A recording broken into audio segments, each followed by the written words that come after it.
5 de la tarde con 30 minutos, con 31 minutos para ser exactos y no,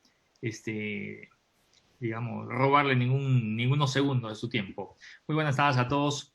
El día de hoy, con importante información respecto a lo que está pasando en la Asamblea Nacional, Fabricio seguramente nos va a dar un amplio informe, ¿no? El hombre se ha clavado el día de hoy, no se ha perdido, pero absolutamente nada, ¿no? Le han servido la comidita ahí en el escritorio, en fin, obviamente ha sorprendido los anuncios no los anuncios, sino la carta del presidente de la República a la Asamblea Nacional. Ya Fabricio seguramente nos va a estar ampliando detalles y seguramente no solo comentando lo que dijo el presidente, sino el análisis y la lectura que esto podría entenderse. Fabricio, buenas tardes, ¿cómo estás? Hola, ¿qué tal, José Antonio? Buenas tardes con todos. 17 horas con 32 minutos. Efectivamente, muchísimo para comentar el día de hoy, fundamentalmente desde el ámbito político y desde el ámbito económico, porque lo que apuntaba a convertirse eventualmente en un fracaso político del gobierno en la Asamblea Nacional con sus proyectos de urgencia en materia económica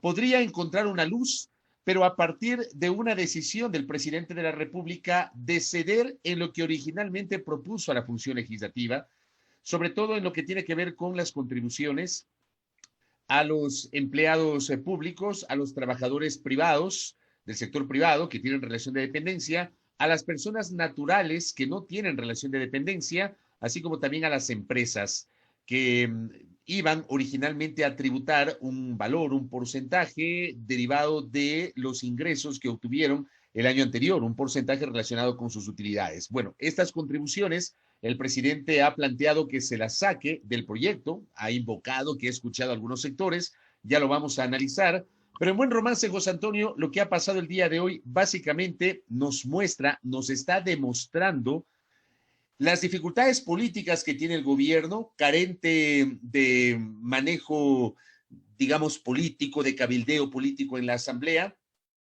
un gobierno que no socializó previo al envío de estos proyectos a la legislatura su contenido y ahora en aprietos, cuando restan apenas 2 días, tienen la jornada de hoy, la jornada del viernes y la jornada del sábado, pero la jornada de hoy ya mismo termina, son las 17:34, la asamblea prácticamente todo el día ha permanecido debatiendo, han intervenido 30 y pico de legisladores, yo ya les voy a dar el número exacto en unos minutos, pero así está el panorama, que de todas maneras todavía se maneja con incertidumbre, porque si bien es cierto hay el anuncio del presidente Moreno, hay algunos aspectos que constan en la ley y sobre los cuales todavía no hay claridad ni un pronunciamiento por parte del Ejecutivo. Claro, la gente se pregunta, Fabri, si el espíritu de estas leyes enviadas a la Asamblea Nacional con carácter urgente tenían el propósito esencial de la recaudación, ¿no es cierto?, de fondearse de algún recurso de aquí hasta 9 meses, obviamente para poder contar con dinero para solventar ciertos gastos en materia sanitaria, en fin. Hoy no se entiende que el espíritu de la ley lo hayan sacado. Esto me hace pensar otra cosa, es decir, le están metiendo mucha cabeza al tema de los subsidios y para, obviamente, mi abuelita decía, de lobo aunque sea un pelo, O del ¿sí? ahogado el sombrero. Del ahogado el sombrero o del lobo aunque sea un pelo. Lo que quiere decir que para evidenciar justamente que su proyecto o el proyecto económico urgente, digamos, o mostrar algo de sensibilidad, se dice ahí que ha escuchado a algunos sectores, a algunos líderes políticos. Sería muy interesante, digamos, conocer con qué sectores políticos o los ha leído en Twitter o los ha escuchado en la entrevista como la que tuviste el día de hoy con el señor Guillermo Lasso. Yo no sé por dónde viene esta frase del diálogo, ¿no? Porque es muy importante. Es decir, me he reunido con los 6 líderes de los movimientos políticos más representativos del país y me han pedido tal y yo me he mostrado sensible y hemos llegado a un acuerdo. Eso sería interesante, ¿no? Una transparencia de esa gestión ante la opinión pública que tanta falta hace. Pero Claro eso que no se ha sí. dado.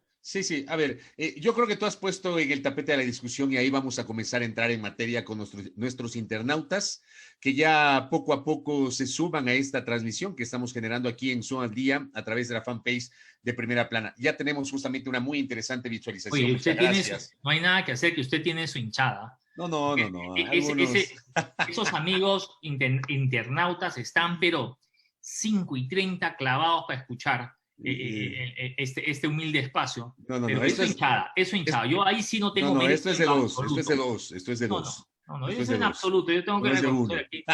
aquí, su hinchada lo sigue y lo persigue. A ver, para la hinchada, para los internautas y también para el querido flaco José Antonio Sánchez, vamos a analizar punto por punto porque me tomé el tiempo esta tarde. Es más, José Antonio me ha sugerido que grabe un comentario en video y lo voy a hacer esta noche, pero escribí justamente un hilo de tweets haciendo un análisis de lo que ha ocurrido el día de hoy.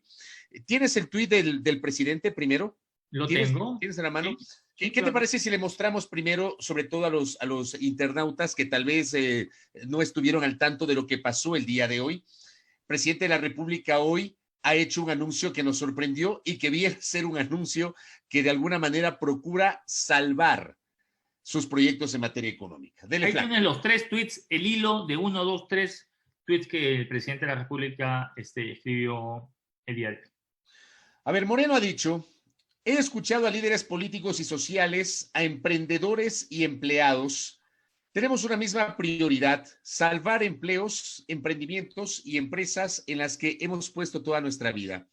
He pedido a los legisladores que nos respaldan y ahora pido a la Asamblea Nacional que eliminen de la ley humanitaria todo lo relacionado con contribuciones para de esta manera aprobar las normas que permitan llegar pronto a acuerdos. Acuerdos entre deudores y adeudados, entre empleadores y empleados, entre arrendatarios e inquilinos, ahí está mal. ¿Usted sabe cuál es el arrendatario? ¿Ah?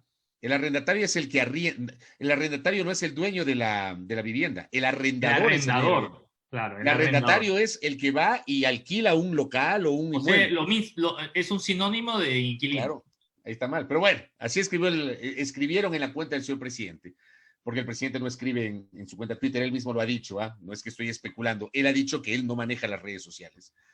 Los acuerdos son la mejor manera de enfrentar esta crisis. Juntos, en democracia, saldremos adelante y pone el hashtag a Ecuador lo sacamos todos. 3 tweets. Yo creo Vamos que a es analizarlos. importante analizarlos tweet por tweet. A ver, vamos con lo primero, pero déjame poner mi hilo. No lo voy a proyectar, sino que lo voy a comentar. Saco esto de aquí. Sí, sí, Okay, salte de vamos. ahí, salte de ahí. Y vamos a comentar un poquito el hilo que he generado el día de hoy. Insisto, es apenas una contribución para el debate público. ¿Qué escribí yo hoy? El pedido del presidente Lenín Moreno para que la Asamblea apruebe la ley de apoyo humanitario sin el capítulo de las contribuciones refleja, una vez más, la debilidad política del gobierno y deja algunas lecturas que justamente las comparto de inmediato. Partiendo del hecho, José Antonio, amigos y amigas, de la debilidad política del gobierno, y voy a retrotraerme a un año atrás. Exactamente, José Antonio, amigos y amigas, al 14 de mayo del 2019. Ese día, hace 365 días, cuajó un acuerdo político entre Alianza País, Creo, y dos sectores independientes, el Bloque de Integración Nacional BIN y el denominado BADI. Estos dos sectores, el BIN y el BADI, aglutinan a legisladores de diversas corrientes políticas, pero que tienen pues una representación pequeña. Son legisladores de movimientos locales en algunos casos, son legisladores que decidieron abandonar sus respectivas organizaciones políticas una vez que llegaron a la Asamblea. Hay también legisladores que probablemente fueron expulsados. Estos bloques, digamos, de legisladores de a uno en algunos casos, en la mayoría de casos, con excepciones como lo de Pachacuti, ¿no? Creo que Pachacuti son 5 y ellos pertenecen al bloque de integración nacional al BIN. Pero, por ejemplo, en el caso de Izquierda Democrática había 3 legisladores y entiendo que se quedaron con una sola que es Vilma Andrade, por mencionar este ejemplo. Pero bueno, 4 sectores políticos hicieron una alianza hace exactamente 12 meses, el 14 de mayo del 2019, y en función de esa alianza se presentó pomposamente el denominado Acuerdo por la Gobernabilidad. Ese acuerdo se lo anunció así, iba a permitir designar a las autoridades de la Asamblea Nacional, distribuir las presidencias y vicepresidencias de las comisiones legislativas especializadas y, según ellos, preparar toda una agenda de temas que iban a ser tratados durante este segundo tramo del periodo legislativo, porque cada 2 años se renuevan autoridades en la Asamblea Nacional. En función de ese acuerdo, Alianza País mantuvo el control de la presidencia de la Asamblea tras José Serrano primero, luego Elizabeth Cabezas, finalmente César Letardo Caicedo se convirtió en el presidente de la legislatura. Si la memoria no me es infiel, Litardo alcanzó 74 votos, si la memoria no me es infiel, fruto de ese acuerdo por la gobernabilidad. Fruto de ese acuerdo, el BIN alcanzó la primera vicepresidencia de la Asamblea con César Solórzano, asambleísta de la Sociedad Patriótica por Napo, y Patricio Donoso Chiriboga, de Creo, alcanzó la segunda vicepresidencia. Hubo además la distribución del Consejo de Administración Legislativa CAL y, bueno, las presidencias y vicepresidencias de las comisiones. Pero déjame contarte, José Antonio, que en esa sesión de la Asamblea de hace 12 meses no lograron elegir secretario ni prosecretario, que son también atribuciones que tiene el Pleno de la Asamblea. Y te cuento otro detalle haciendo una digresión. Hasta el sol de hoy, la Asamblea no tiene secretario titular. Hay un prosecretario temporal, figura que no existe en la Ley Orgánica de la Función Legislativa. Es una persona de carrera, una persona que tiene conocimiento, pero no ha sido titularizada como secretario general de la Asamblea. 1 año la Asamblea no ha tenido secretario ni prosecretario. O sea, este no es un detalle menor. Y a tu juicio, digamos, cuando uno escucha que no ha habido un nombramiento definitivo del prosecretario o del secretario, uno se explica, uno se pregunta ¿por qué? ¿Por qué? ¿Se están peleando acaso? ¿Alguien quiere ese cargo? No lo sé, son designaciones políticas, ¿ah? O sea, el secretario tiene que tener un perfil. Sí, yo lo sé, pero son designaciones políticas. Termina siendo una designación política. Sí, pero ¿es influyente su cargo?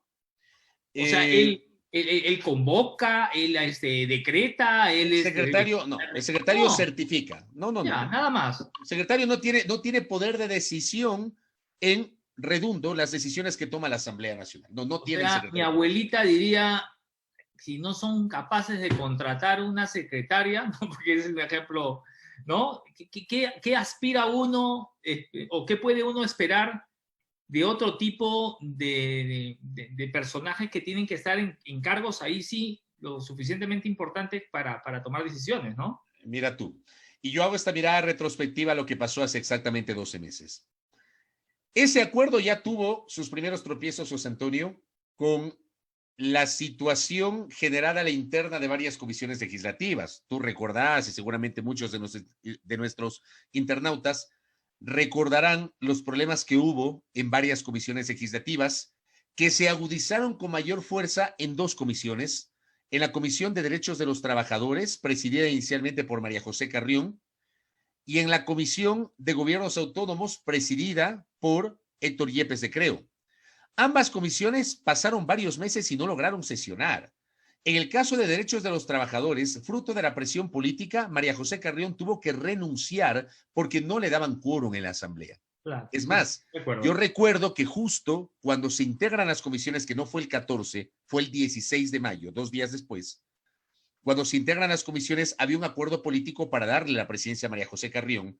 Resulta que no asisten a la convocatoria oficial, suspenden la convocatoria, se va a María José Carrión y el resto de asambleístas de Alianza País y rápidamente llegan los otros, encabezados por Vicente Atayano del Partido Social Cristiano. Hacen mayoría y eligen a Atayano como presidente, designación que luego fue desconocida por el CAL y luego por el Pleno de la Asamblea Nacional. Finalmente terminaron eligiendo a María José Carrión, pero no le daban quórum en las sesiones. Y si no me equivoco, no fue la única comisión que tuvo esa clase de problemas, ¿no? Es que eso te digo, fue Derechos de los Trabajadores y fue Gobiernos Autónomos. Pero en el caso de Derechos de los Trabajadores, la crisis se solucionó cuando renunció María José Carrión y se eligió como presidenta a Karina Arteaga y como vicepresidente a Vicente Tallano del Partido Social Cristiano. En el caso de Gobiernos Autónomos y Descentralización, allí no hubo cambios, pero igualmente durante varios meses no hubo quórum hasta que finalmente, creo que a la cansada, Los legisladores cedieron y le dieron quórum a Héctor Yepes, que permanece como presidente.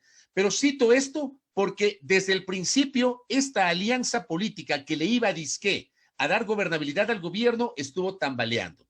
Después, hay que decir una cosa en el marco de esa reflexión, es decir, cuando no le dan quórum a un presidente, obviamente no se puede, digamos, no se puede poner a trabajar la comisión. Eso quiere decir que la comisión no trabajó un montón de tiempo. Claro, no trabajó y no generaba nada. No generaba nada. Ahora, y ahí sí, digamos, no hay responsabilidades, no hay ningún tipo de sanción, no hay absolutamente nada, ¿no? No se establece. Y además, la propia ley orgánica de la función legislativa no establece, digamos, ningún tipo de posibilidad de que el Pleno de la Asamblea pueda reestructurar una comisión en medio del periodo de esa comisión. O sea, no se puede, porque eso hubiese sido una salida. La ley no establece justamente aquello. Pero bueno, ahí tienes le estás leyendo a Jorge Toaquiza que hace una... ¿Qué dice? A ver, allá. Dice, mirando de reojo están peleando, atacando a los que se unieron hoy, ya no hay, así es. Así mismo pasa. A ver, esto digamos como parte de las primeras discusiones. Creo que ese acuerdo político tuvo un punto de inflexión que fueron los proyectos o el proyecto urgente que envió el Ejecutivo entre octubre y noviembre, luego de las protestas de octubre, todo el relajo que se armó por el tema de los subsidios, se envió un proyecto de urgencia en materia económica con 400 y pico de artículos. Ese proyecto, el día final del plazo, que fue un domingo, fue negado y archivado con 70 votos por la Asamblea, no operó la mayoría política del gobierno, y bueno, ese acuerdo fue tambaleando, un voto fue el que faltó, ¿no? No, tuvieron 70, con 70 negaron. O sea, hubo una decisión, se negó y se archivó, con 70. Y continuaron los tropiezos hasta que este año se desarticuló totalmente se desarticuló esta alianza política. Ergo, y retomo justamente lo que decía yo en mi comentario inicial para sustentar lo que estoy señalando, hay una debilidad política del gobierno expresada en la ausencia de una mayoría política en la legislatura. Pero voy un poquito más allá, José Antonio, porque si no tienes fortaleza política, si no tienes mayoría en la Asamblea, si precisas aglutinar a diversos sectores para poder viabilizar la posibilidad que te aprueben un proyecto de ley y una propuesta, se impone el diálogo. Se impone el diálogo. Sin embargo, el gobierno ha demostrado que esta etiqueta del gobierno del diálogo se quedó solamente en eso, en una etiqueta. El presidente de la República... ¿Somos un país de diálogo estrictamente en lo político? Pero si el presidente de la República se presenta a su gobierno como el gobierno del diálogo... No, en la práctica. O sea, en esta coyuntura sanitaria, ¿no? ¿Hemos visto diálogo? No. Confrontación, sí, no. Muy poco diálogo. Diálogo no ha habido, ¿no? Yo estaba revisando y el día de mañana, les prometo, estoy editando un material de la historia reciente de los últimos 20 o 30 años, sobre todo desde la caída de Bucarán hacia aquí, para que escuchen muchas de las frases que decían los políticos de aquel entonces, para ver si ustedes encuentran algún tipo de similitud con las frases que se repiten el día de hoy. Pero en todo caso, yo tampoco, y coincido contigo en eso, no veo una intención de diálogo. Y no lo veo desde la vía del presidente hacia la sociedad política, civil, social, ni tampoco desde la ciudadanía hacia él. Lo escuchábamos a Alberto Acosta el otro día dando algún tipo de ideas, y cuando le preguntamos si... Bueno, no, creo que fue una pregunta que se quedó colgada, porque yo le iba a decir, ¿por qué no toma usted el primer paso? O sea, ok, no lo llaman a usted, ya, no lo llaman. Pero ¿por qué no toma usted el primer paso? Al menos para decir, bueno, yo lo intenté, ¿no? Pero quienes sostentan el poder político en este caso son los que tienen que abrir la puerta al diálogo, ¿no? Porque son los tomadores de decisiones. Sí, pero tú puedes presionar el diálogo. Sí, pero puedes presionar el diálogo. Sí, pero a ver, pero tampoco yo ahí discrepo un poquito contigo, porque mira lo que pasó en octubre. En octubre se ofreció un diálogo, pues. Perdóname. En octubre, luego de que derogaron el decreto ejecutivo sobre la eliminación del subsidio de los combustibles, se ofrecieron un diálogo. Pomposamente hablaron del diálogo. ¿Dónde está el diálogo? Sí, pero te digo, no, mi crítica no va por ahí. O sea, yo coincido contigo en que, digamos, el gobierno no ha dado evidencias de querer mantener un diálogo real, ¿sí? Mantiene un diálogo en papeles, mantiene un diálogo en anuncios o de la boca para afuera, ¿sí? Pero un diálogo real no se está evidenciando. Lo que yo te decía es que en las actuales condiciones, incluso el sector político, social, tampoco quiere dar el paso del diálogo, porque el diálogo que se entiende es yo me siento, pero usted hace esto. Yo me siento, pero usted tendría que hacer aquello. No, esa es otra cosa. Eso es imposición, ¿no? Eso es Esas son imposición. condiciones, ¿no es cierto? Claro, esa es imposición, eso no es diálogo. Pero en la parte que yo discrepo contigo es el hecho de que quien tiene que tomar la iniciativa del diálogo es el Estado, es el poder. Es el poder. El poder es el que al final toma las decisiones. El problema es que toman las decisiones sin diálogo, o a veces el diálogo se convierte en un diálogo de sordos, y ahí viene el elemento que tú citas y que es verdad. Termina convirtiéndose en un diálogo de sordos cuando las posiciones son irreconciliables. Cuando hay gente que te dice, voy al diálogo, pero con tal condición. El diálogo no tiene que tener condiciones. Ahora, ¿por qué yo sustento este tema del diálogo? Porque resulta que si no tienes mayoría política en la Asamblea y precisas aglutinar, obviamente, votos y apoyos en un momento tan particular como este, lo lógico era que el presidente de la República, que su gobierno invite a la Asamblea a dialogar. Invite al presidente de la Asamblea, a los dos vicepresidentes, a los miembros del CAL y a los líderes de cada una de las bancadas legislativas. ¿Para qué? Para discutir lo que iba a ser el contenido de su proyecto de ley, para llegar a consensos mínimos, porque para eso debe servir el diálogo. Eso no ocurrió, José Antonio. Envió claro, dos proyectos de ley sin haber dialogado. Claro, en el primero, recuerda que tras el primer intento, el ministro Martínez se reunió con algunas bancadas, o sea, se hizo lo que no se hizo desde el inicio.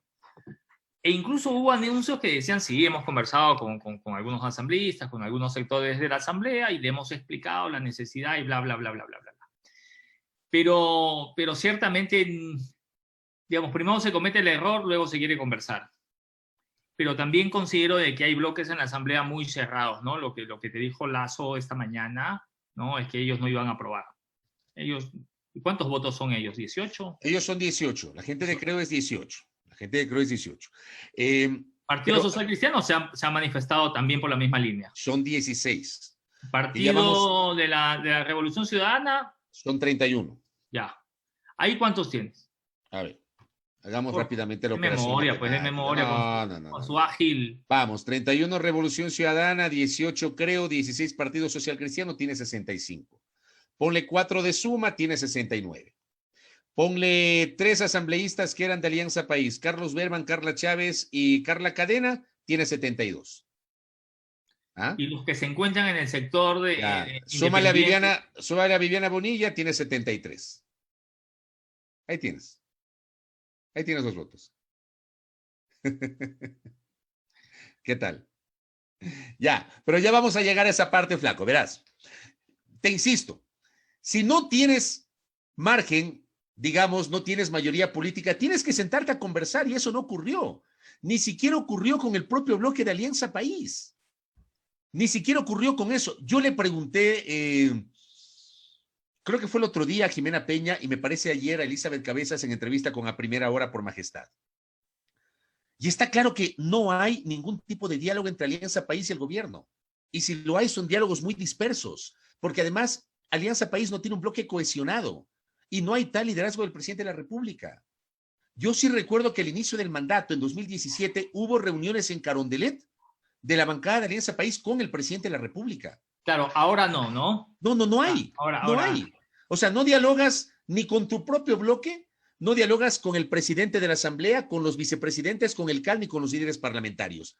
Entonces, no hay tal. El diálogo se quedó solamente en eso. 3. El trámite de la ley iba rumbo al fracaso. Todo apuntaba, como estaban las cosas, y ahí viene el ejercicio numérico que tú estás haciendo, que no iban a existir los votos para aprobar la ley de apoyo humanitario Y en los últimos días, de hecho, creció una posibilidad que no se había hablado en el primer debate, que era la de sumar votos para negar y archivar el proyecto. Moreno termina cediendo en la iniciativa que él mismo propuso. Él mismo propuso, para tratar de salvarla, para tratar de evitar Pero que se la niegue. salvar qué, la parte laboral. Claro, es que tienes la parte laboral, tienes la creación de la cuenta única especial, que se nutriría con otros recursos, con excepción de las contribuciones. Tienes, habría que ver qué va a pasar con el tema de paraísos fiscales. Yo creo que eso no va a entrar finalmente. Hay un artículo muy polémico que me parece que le puede dar una sentencia de muerte a la educación particular. Me parece que aquí la educación particular ha sido denostada, ha sido estigmatizada. Creo que hay que poner la situación de la educación privada en su justa medida. O sea, se pretende poner en el mismo saco a todos los establecimientos educativos privados, tanto escuelas y colegios cuanto universidades, y así no funciona la cosa, pero eso es lo que está pasando en la Asamblea. Para tratar de salvar sobre todo la parte laboral. Y con la parte laboral, de alguna forma, tener o garantizar o mantener el apoyo del sector empresarial. Yo por ahí le veo la cosa. Ahora, lanzo también una pregunta, o un par de preguntas vinculadas justamente a la decisión anunciada hoy por el presidente de la República. Este gobierno, José Antonio, ha dado muestras de muchísima improvisación en anuncios que luego provocan rectificaciones o luego aclaraciones, o anuncios que terminan quedándose solamente en eso y que no se convierten en concreciones. Este anuncio que ha generado hoy el presidente de la República, donde dice públicamente, por Twitter, para variar, porque aquí se gobierna por Twitter, dice públicamente que a los legisladores aliados que le respaldan y que a la Asamblea le pide que eliminen la parte de contribuciones, a más de su frente político. Este anuncio del presidente contó con el aval, con la venia, con la revisión, con las recomendaciones del Frente Económico. Hicieron tal vez ya una corrida de cuánto el Estado dejará de percibir al no aprobar las contribuciones que el propio presidente Moreno propuso en el proyecto original. Y si es así, yo quisiera saber qué va a pasar con Richard Martínez. Si el ministro de Economía y Finanzas va a seguir o no en el cargo. Porque de alguna manera termina siendo esta, así aprueben la ley, termina siendo una derrota para el ministro de Economía. No sé si Claro. tú ahí coincides en esa parte. Sí, sí, totalmente, ¿no? Porque, digamos, había que ver quiénes han sido las personas involucradas en darle vida y forma a los dos proyectos de ley. Porque no creo que solo el equipo económico haya estado al frente de la construcción de esas leyes, ¿no? O de esas propuestas. Claro, claro. Entonces, Pero sí hay una cara visible, y es el ministro. La cara visible es el ministro de Economía y Finanzas. Él es la cara visible, que además soporta críticas casi a diario. Hoy, por ejemplo, entrevisté a Guillermo Lasso en la primera hora, y Guillermo Lasso fue muy crítico con el ministro. Yo le pregunté, a ver, pero aquí hay una leyenda urbana que usted puso al ministro de Economía, que creo puso al ministro de Economía, que es termina siendo una especie de recomendado. Él lo negó categóricamente y fue muy duro con el accionar del ministro de Economía. Entonces yo me quedo con aquello. Planteaba también, ya había dicho justamente sobre las dudas que tengo sobre lo que podría quedar. Sostengo que todavía el gobierno no puede cantar victoria. Hay un capítulo sobre reformas laborales, igualmente controversial. Hay otro que pretende golpear, en algunos casos de muerte, la educación particular. Y la pregunta es si se excluirá o no lo de los paraísos fiscales. Y por último, la regla número 1 de lo que los especialistas en estrategia política le llaman o le conocen como la teoría del drama. Esto me lo pasó hoy, me desasnó hoy un querido amigo. Claro, y eso se aplica en todas las circunstancias de la vida. En todo. Para que una amenaza sea efectiva debe ser creíble. Para que una amenaza sea efectiva debe ser creíble. Claramente la estrategia de amenazar a la Asamblea con la muerte cruzada fracasó. Tesis, hay que recordarlo, que el mismo gobierno puso en el tapete de la discusión. Acuérdate de la famosa declaración de la ministra de Gobierno, y luego dijeron que le sacaron de contexto, pretendieron aclarar, pero el gobierno la puso en el tapete de la discusión y luego se echaron para atrás. Ese fue mi análisis hoy en las redes. y que me invitan evidentemente a reflexionar sobre el complejo momento político que está viviendo el país, la situación tan difícil que tiene el gobierno, que está enfrentando el gobierno hoy mismo en la Asamblea Nacional, el hecho de que pese a este anuncio del presidente de la República no termina de haber claridad sobre por dónde van a reformular el proyecto de ley. Hay también una serie de cosas que se han dicho a lo largo del día. Mira tú que en la mañana, a las 9:30 de la mañana, a las 9:23, se instaló la sesión que había sido convocada para las 8:30 para votar el informe para segundo debate del proyecto de ley de ordenamiento de las finanzas públicas, que es el otro proyecto urgente. La asambleísta Vilma Andrade solicitó públicamente que por favor al menos se tomen unas 2 horas para revisar el informe, porque ese informe recién fue distribuido a las 6 de la mañana con 8 minutos. A las 9:30 se suspendió la sesión. Son las 6 de la tarde. ¿Ah? 9:30 se suspendió la sesión. Son las 6 de la tarde y esa sesión no ha sido retomada. Las 2 horas se extendieron durante todo el día y todavía no se vota ese proyecto de ley. Es cierto que todavía hay tiempo, tienen tiempo hasta el sábado, pero digamos, estas son señales, estas terminan siendo señales para quienes leen la política de que en la Asamblea hay mucha incertidumbre, muchísima incertidumbre en torno al futuro inmediato de los proyectos urgentes del Ejecutivo. A ver, ¿y qué pasa, Fabri, si en las próximas horas no, digamos, se pasan los días, se pasan las 48 horas y esto entra por el Ministerio de la Ley? Sin ni siquiera revisar lo que el día de hoy el presidente o la presidencia de la República comunicó a través de este boletín que ustedes tienen en pantalla, ¿no? Que es lo que básicamente recoge el espíritu de los 3 tweets que el día de hoy el presidente de la República... Léalo, flaco, léalo, que estoy revisando algo. Para que todos los sectores se unan por el país, el presidente pidió que la ley humanitaria no establezca contribuciones. Ahí obviamente se toma, se pone, entre comillas, básicamente lo que dijo el presidente de la República. Pero yo, a más de ver este boletín, sí no me llama la atención, pero me salta la primera pregunta que me dice, y este documento, bien, o sea, paralelamente a la construcción de un boletín, porque ¿qué es lo que sucede por lo general? Tú haces una carta, tomas una decisión, se la mandas a la asamblea y le pides a la gente de comunicación que haga un boletín para informar a través de los medios a la ciudadanía, ¿cierto? Aquí yo no sé si esas etapas han sucedido así. O primero se mandó el Twitter, luego se hizo el boletín y todavía están redactando la carta que van a mandar a la asamblea. Tú tienes muy buenos amigos ahí en la asamblea, habría que ver si es que esta carta efectivamente ha entrado por secretaría, ¿no? O ha entrado por presidencia. Pero yo no sé si es una carta formal. No, por eso te digo. O sea, yo no sé si es una carta formal. La lógica, ¿qué te dice? Se juntan, toman una decisión, sí, pero escriben, no necesariamente. Redactan, mandan. No necesariamente. A ver, un Tengo poquito el invitado ya. Ya, antes de que lo hagas pasar, un poquito para ilustrar y para contarles a nuestros internautas, a ti mismo, Flaco, cómo funciona la lógica legislativa. Cuando sale un informe de una comisión, ahí termina el trabajo de la comisión. Automáticamente el ponente del informe, o sea, el presidente de la comisión, por lo general el presidente de la comisión termina siendo el ponente, se convierte en el legislador más poderoso.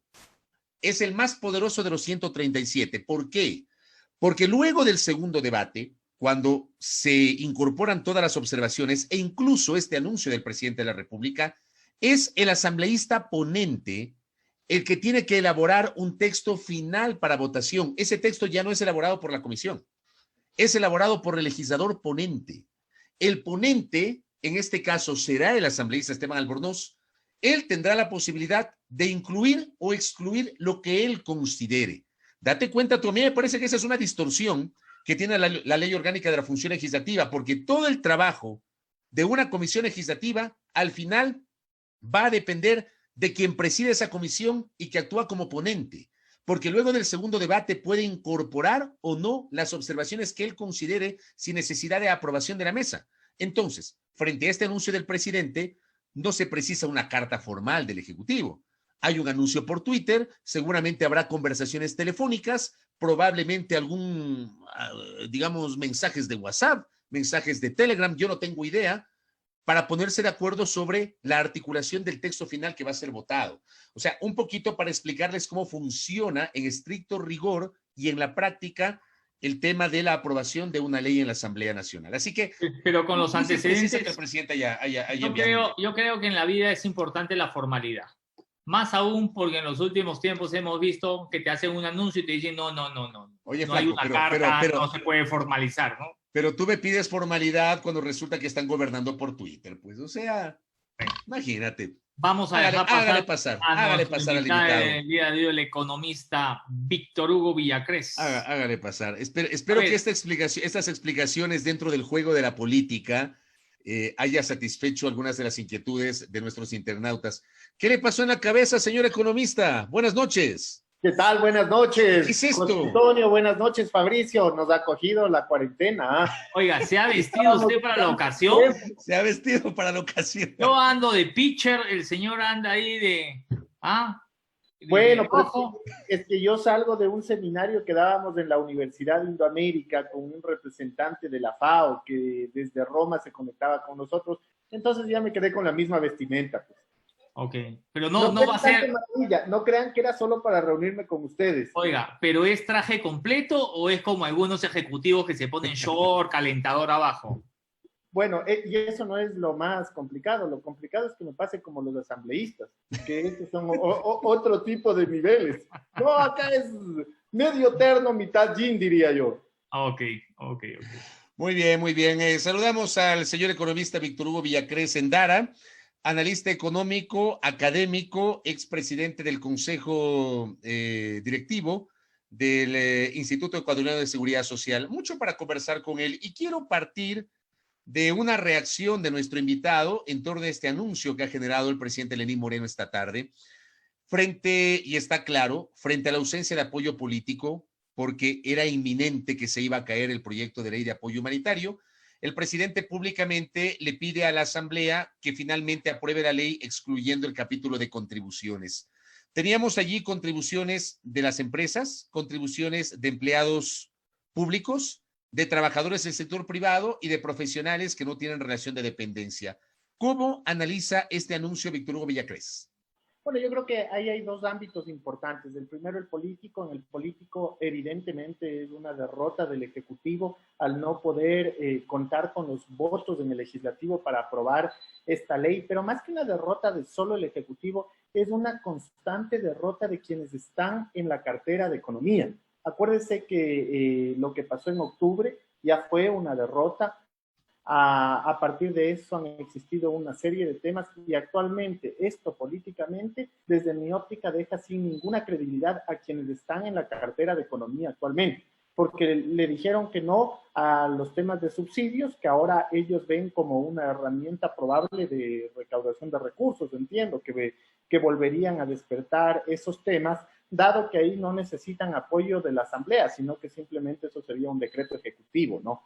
Pero del otro tema que a mí sí me preocupa es el tema de cómo económicamente el país atiende el COVID-19, porque, digamos, en los dos andariveles, en el político, no creo que tiene mayor lectura que una derrota del Ejecutivo y, como le digo, dentro del Ejecutivo, una derrota sobre todo del equipo económico, que no ha sabido interpretar y que no ha sabido estar a la altura de los momentos que está viviendo el país y de las necesidades que tiene este país con lo que tiene que afrontar. Y lo otro, oiga, pero su lectura coincide con lo que decía José Antonio al inicio de este programa. Recibió un mensaje de una colega en el mismo sentido. O sea, el gobierno decide ceder porque obviamente tienen el radar el tema de la eliminación de los subsidios. Lo que yo no tengo claro es si va a ser eliminación o si va a ser focalización, porque no terminan siendo claros. Pero me parece a mí que lo que se buscará, digamos, como alternativa es echarle mano a los subsidios. Eso parece, ¿no? Y ahí hay algunas cosas bajo el tapete. Primero, decir que nunca hubo una agenda de eliminación de los subsidios, que siempre fue temas de necesidades fiscales y que eso se vería realmente comprobado el día de hoy cuando, ante la ausencia de recaudación vía todos estos impuestos absurdos, dicho sea de paso, que se querían poner en este momento a la ciudadanía, terminamos con una eliminación de subsidios que simplemente buscarían acomodar la caja fiscal.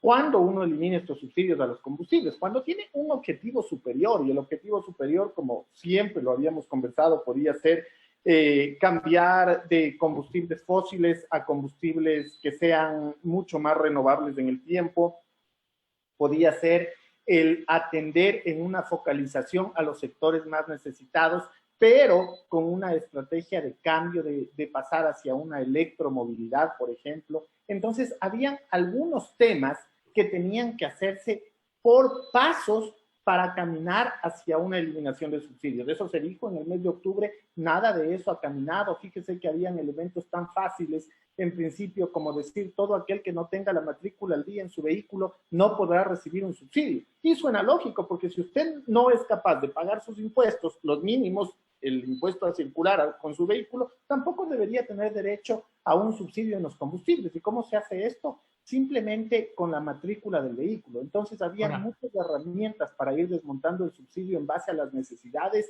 del país y con objetivos claros de política pública que no sea simplemente la caja fiscal. Actualmente, ahora, Víctor Hugo, digamos, tú estás haciendo un análisis de lo que se debió haber hecho para llegar al momento de la eliminación de los subsidios. En este momento, digamos, me permito preguntarte cuál debería ser la salida económica a la que el gobierno debe meter la mano. Si no es las contribuciones, impuestos de alguna clase, es la eliminación del subsidio o la venta indiscriminada de permisos para que haya una explotación minera en el país, porque, digamos, no sé por dónde más el gobierno o el Estado, el Ecuador, va a poder tener divisas para que se integren a la economía y a la dinámica de lo que necesita el país para sostener la dolarización, para sostener la parte de la productividad, para que se generen empleos o al menos se los mantenga.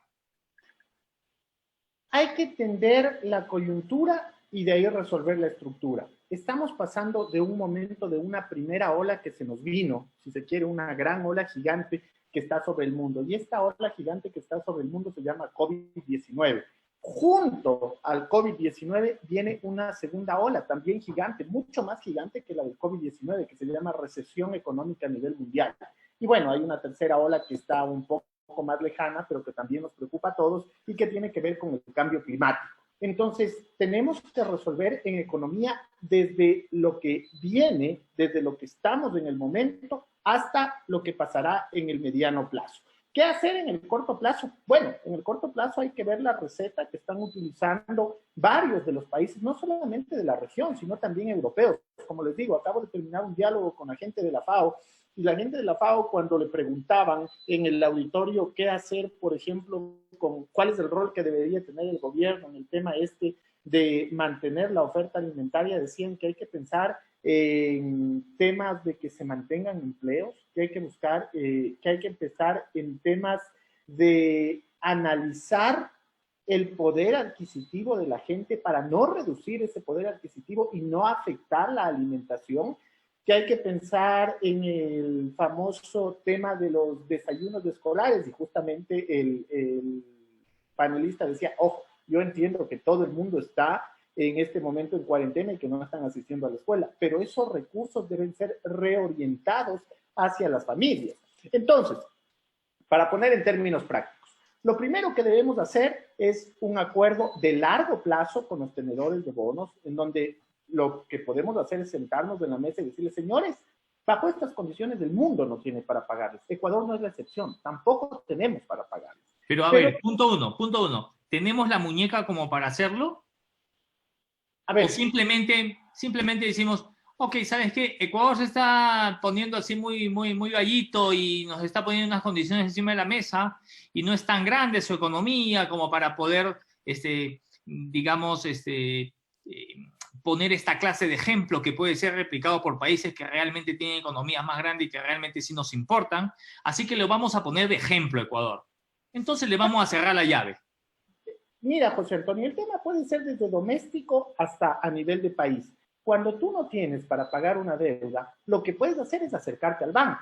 El banco tiene dos opciones: aceptar tu propuesta o que tú le dejes de pagar.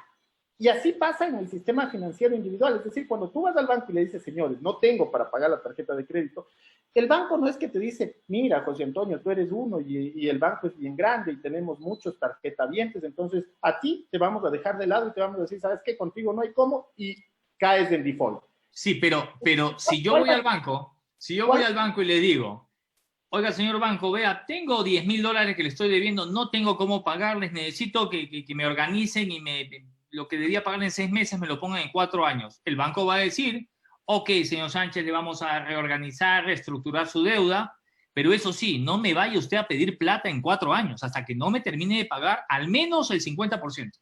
Exactamente. Entonces aquí estás tratando dos puntos que son interesantes. El primero, al banco como institución financiera o al tenedor de bonos, lo último que le interesa es que tú caigas en default. Va a decir, ok, refinanciemos, busquemos un elemento de consenso que nos permita el hecho de que tú hagas la promesa de que nos vas a seguir pagando, pero bajo un esquema distinto, un esquema proyectado a mayor tiempo. Pero de otro lado, tú tienes abiertas otras líneas de crédito. Mucho se ha hablado en la economía local de que se terminaron con los ahorros que existían en el país. No voy a tocar el tema porque puede ser cierto, puede no ser cierto, podemos discutir, podemos tener consenso en que se terminaron los ahorros. Pero cuando uno no tiene ahorros en la casa, ¿qué es lo que hace? Tiene abiertas líneas contingentes en caso de emergencia. Y esas líneas contingentes deben estar habilitadas sobre todo con los multilaterales. Si este es un momento para algo o para alguien, es el momento de los multilaterales. El multilateral es banca de desarrollo y debe entender primero que el Ecuador es un país dolarizado y que como país dolarizado no puede pues jugar con estas micro devaluaciones que hacen otros países y que les permiten favorecer su sector exportador. No, el Ecuador no puede. A ver, pero el multilateral, digamos, tiene matices, ¿no? El Banco Mundial es una cosa y el Banco de Desarrollo de América Latina, la CAF, es otra cosa, digo, ¿no? Y O el el banco, BID es otra cosa, y el ¿no? banco Pero eres parte de esos organismos y por No, no, ser yo parte sé, deben considerarte, ¿no? yo sé, pero lo que te digo es que las condiciones históricamente del Banco Mundial no han sido tan flexibles como las de la CAF. O corrígame si estoy equivocado, economista.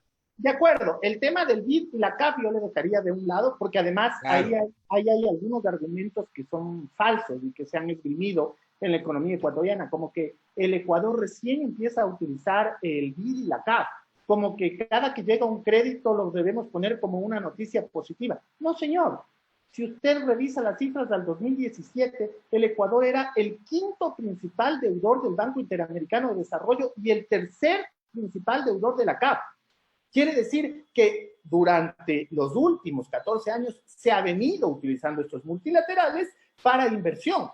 Siempre estuvieron los multilaterales acompañando al país. ¿Por qué? Porque el rol de los multilaterales al fin del día también es prestar dinero. No le va a importar si el gobierno es de izquierda, derecha o centro. Le importa que le paguen. Y en ese contexto el Ecuador siempre ha cumplido con los multilaterales, históricamente. Desde que nació el BID en 1959, desde que nació la CAF, década de los 70, siempre ha cumplido. ¿Qué hay que hacer? O sea, no somos malos pagadores. Como país no somos malos pagadores. Con los multilaterales no. Con los multilaterales siempre hemos cumplido. Y ese es un punto no pequeño para tener en cuenta. Pero después, Fabricio, hay que ir a los antecedentes de cómo se crea el Banco Mundial, cómo se crea el Fondo Monetario Internacional. Surgen en Bretton Woods a partir de la Segunda Guerra Mundial. Cuando terminaba la Segunda Guerra Mundial, y el Banco Mundial como BIRF, como este banco de reconstrucción de todo lo que había pasado en la Segunda Guerra Mundial. Y entonces, al ser este un proceso que solamente puede ser igualable al de una guerra mundial, lo que está aconteciendo a nivel de todo el mundo, porque ojo, este no es un tema solo de Ecuador,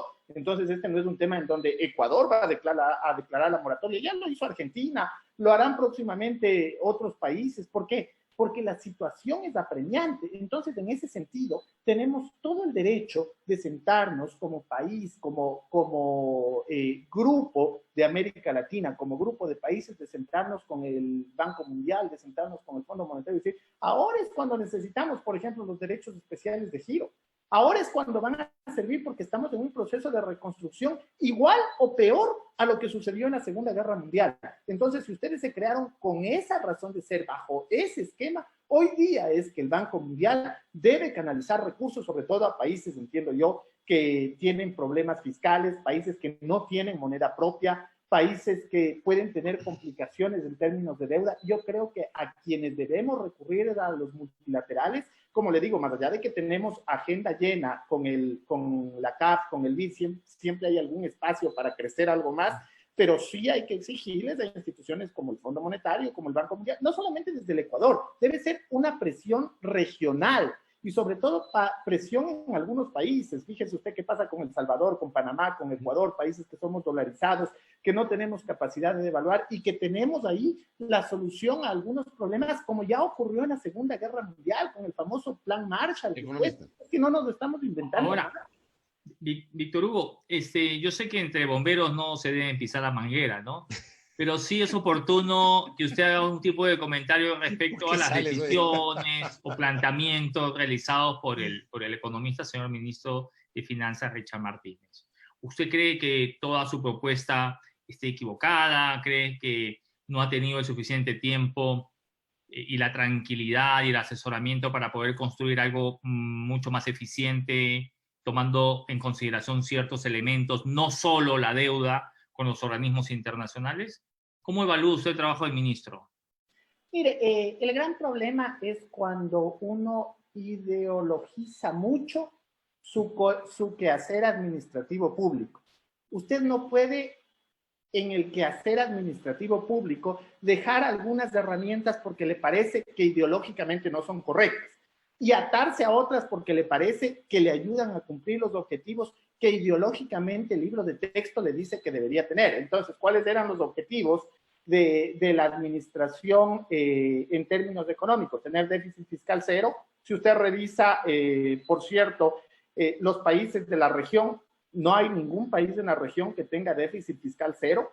Sin embargo, el objetivo ecuatoriano era tener déficit fiscal cero. Y si para ese déficit fiscal, que es mantener una cuenta, un resultado contable en cero, tiene que sacrificar empleos, tiene que sacrificar indicadores sociales, tiene que sacrificar pobreza, no importaba porque el dogma decía que usted tiene que llegar a tener déficit fiscal cero o, si es mejor, superávit. El tema es cuando uno analiza en la práctica qué ocurre, el obtener ese tipo de resultados implica que la sociedad en conjunto se va a empobrecer. Si usted revisa los déficits fiscales, sin irnos muy lejos, pero los déficits fiscales, por ejemplo, para el 2020 programados a nivel mundial, están en el menos 4,9%. Es decir, a nivel mundial se habla de déficit fiscal. Los Estados Unidos menos 7,6%, la Unión Europea menos 4,1%. China menos 5,8%, Japón menos 4,2%, y Ecuador era el único país que quería en la región al 2021 llegar con superávit fiscal. Entonces, ese tipo de cosas a mí me parece que son dogmas cuando uno tiene que entender la realidad que está viviendo. Y en la realidad que estamos viviendo es necesario reactivar la economía. Fíjense en la década de los 30, en la Gran Depresión, en la crisis que tenía Estados Unidos y cuando asume Franklin Delano Roosevelt la presidencia, recibe asesoría de uno de los economistas prominentes en la historia de la economía, John Maynard Keynes, que le dice una frase que es lapidaria en términos de los dogmas, porque le dice, vea, si es necesario que usted contrate gente desde el sector público para que cabe huecos y vuelva a cerrar esos mismos huecos, contrate a esa gente, porque eso le va a entregar un salario. Ese salario va a dinamizar el sector productivo privado, va a dinamizar el consumo, va a dinamizar la inversión y así usted sale de la recesión. Eso le dice Keynes a Delano Roosevelt. Estamos viviendo una crisis peor que la década de los 30, solo equiparable a una guerra, como le dije hace un momento. Y en este contexto, creo que es imprescindible tener medidas innovadoras. Por ejemplo, yo creo que el Estado debe ver cuáles son las empresas que no pueden pagar sueldos, que no van a llegar a fin de mes y probablemente asumir parte de esos sueldos. Claro, uno dice, ok, ¿de dónde van a salir los ingresos? Te puedo decir luego de dónde van a salir los ingresos, pero es necesario que se haga eso. Es necesario cuidar el empleo de la gente, cuidar la demanda interna, porque si no usted va a terminar en un colapso de la economía en términos de crecimiento económico, de hecho, muchísimo peor que lo del 99. Las cifras ya te dicen, las cifras del Fondo Monetario, las cifras del Banco Mundial, de la misma CEPAL, hablan de entre -5 y -9%. Pero la cosa podría ser aún mayor si es que nos quedamos en esta inmovilidad. No hay peor cosa que no hacer nada. Y yo siento que en la economía en el Ecuador no se está haciendo nada. Economista Víctor Hugo Villacrés, yo suscribo sus palabras en el sentido de que, claro, cualquier medida económica tiene que contribuir a cuidar el empleo. Al mismo tiempo, siento que eso es lo que menos se ha cuidado en el transcurso de estos 58 días que hemos tenido de emergencia sanitaria, de suspensión de la jornada laboral, de, digamos, una paralización casi total del aparato productivo, y lo que se viene va a ser muy grave. Frente a ello, retirando el capítulo de las contribuciones en la ley de apoyo humanitario, hay todo un capítulo que tiene que ver con una reforma laboral. Hay sectores políticos en la Asamblea y además analistas que advierten que ese capítulo lo que apunta es al retorno de la flexibilización laboral y que, claro, bueno, Moreno dice, no pongan las contribuciones, el plan va a ser irnos por los subsidios, pero apruébenme la ley de apoyo humanitario. Alguna gente dice, bueno, si no hay las contribuciones, ¿para qué? Porque resulta que en la ley está el capítulo de reforma laboral que implicaría una flexibilización. ¿Cómo le ve usted? Y muchas otras cosas, Fabricio. Acuérdense que dentro de la misma ley está el tema de quitarle la autonomía que tiene la seguridad social, por ejemplo. Entonces hay muchas otras cosas que están dentro de ese mismo paquete de ley, pero ninguna de esas cosas necesariamente tiene que ver con el COVID-19. Ahí voy a coincidir con lo que dicen otros analistas. Si ya no tiene el tema en materia tributaria, que dicho de paso nunca debía tener, no es el momento para subir impuestos a nadie, es el momento al contrario para bajar impuestos. Por más que el Estado necesite recursos, no es el momento de buscar esos recursos dentro del sector de los empleados, menos tampoco dentro del sector de las empresas. Hay que buscar cómo se le ayuda a la empresa a reactivarse para que no despida gente y cómo buscar mantener los empleos. En el tema que usted me menciona, yo creo que se tiene que discutir a fondo el tema laboral. No se puede menoscabar derechos. La gente tiene derechos adquiridos en términos laborales que deben ser respetados. ¿Por qué? Porque son cuestiones mínimas de lo que se conoce como empleo formal.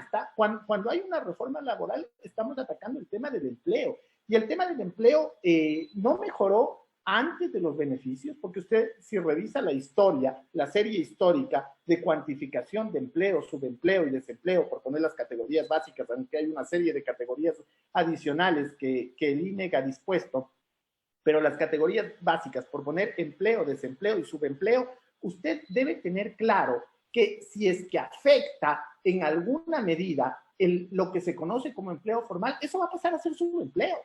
Entonces, el contrato por horas podría pasar a ser subempleo si es que no está afiliado a la seguridad social, si es que no recibe 13º, si no recibe 14º, si a partir del 13º mes no recibe fondos de reserva. Entonces, aquí hay que ver qué es lo que se quiere hacer detrás. Se quiere reducir los costos, entre comillas, de uno de los recursos o de uno de los factores que utiliza la economía para trabajar, que es el empleo, y no se está tocando los costos de los capitales, pues, Fabricio.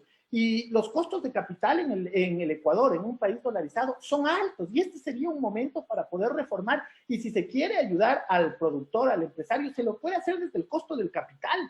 Ese costo del capital podría ser muchísimo menor, de tal manera que ayude e incentive en las empresas sin tocar y sin menoscabar los intereses de los trabajadores, porque le digo, tienen que entender, tanto en el gobierno como en el sector empresarial, que el trabajador al que le pagamos $400, esos $400 se los gasta en consumo interno. Ese trabajador es el que dinamiza la economía, ese trabajador es el que dinamiza la producción. Si le quitamos ese salario y decidimos pagarle solo 200, bueno, pues los 200 consumirá y eso va a contraer la economía. Es que es una cuestión que, siendo contable, no puede ser ideológica. Tiene que estar llena de un contenido de buscar, el hacedor de política pública debe buscar el beneficio social, el beneficio de las mayorías. Ahora, Víctor Hugo, he apuntado varias ideas de lo que has estado diciendo.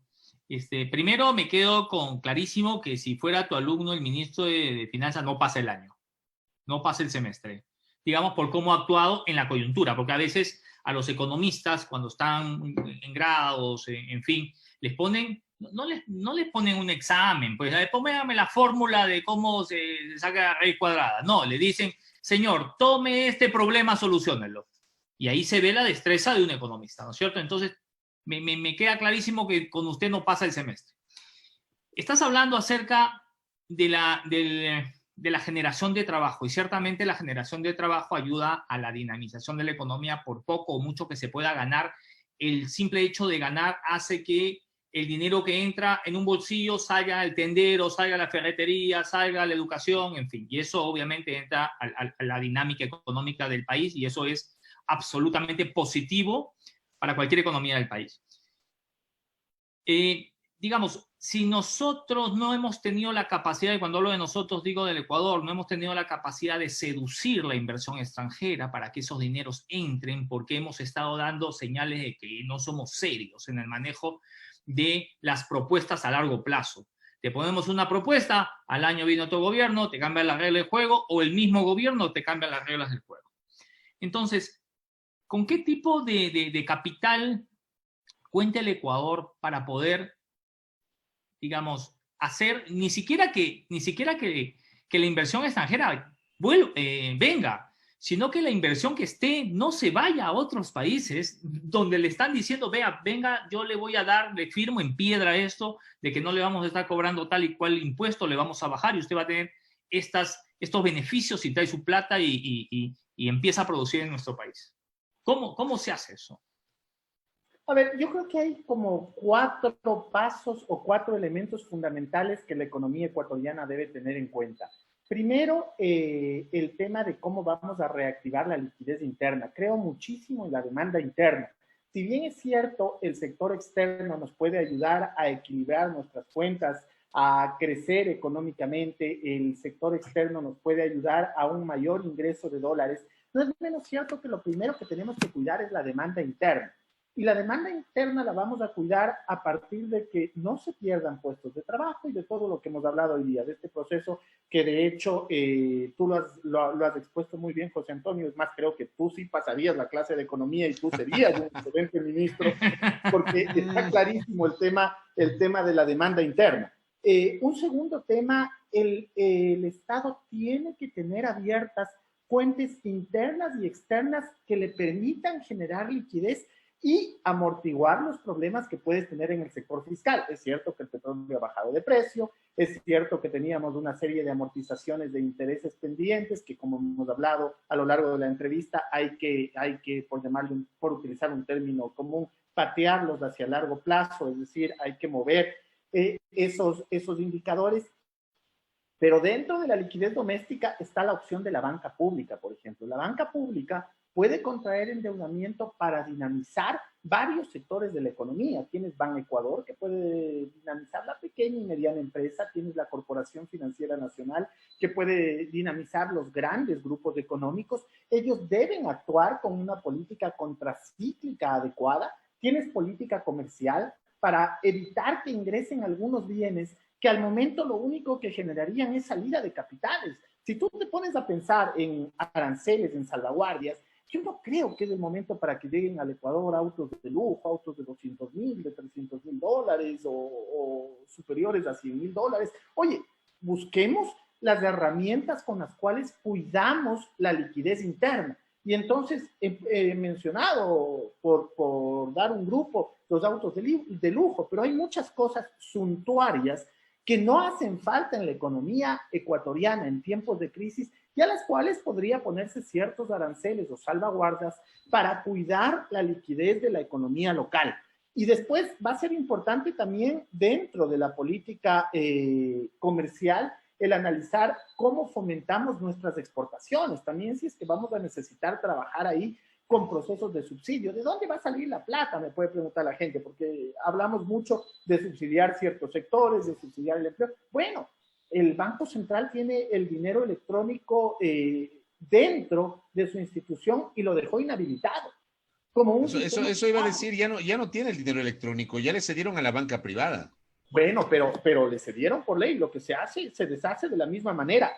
Sí, pero no creo que haya ambiente para volver. Claro, ¿importa quién lo haga o que se haga? Eso como punto uno. Y antes que me vaya a olvidar, hace unos días tuvimos a Alberto Acosta, quien hablaba acerca del dólar electrónico. Es decir, ¿Alberto como no tenemos... Acosta Burdeo o Alberto No, Acosta? Espinosa, Alberto Acosta Espinosa, el ¿no?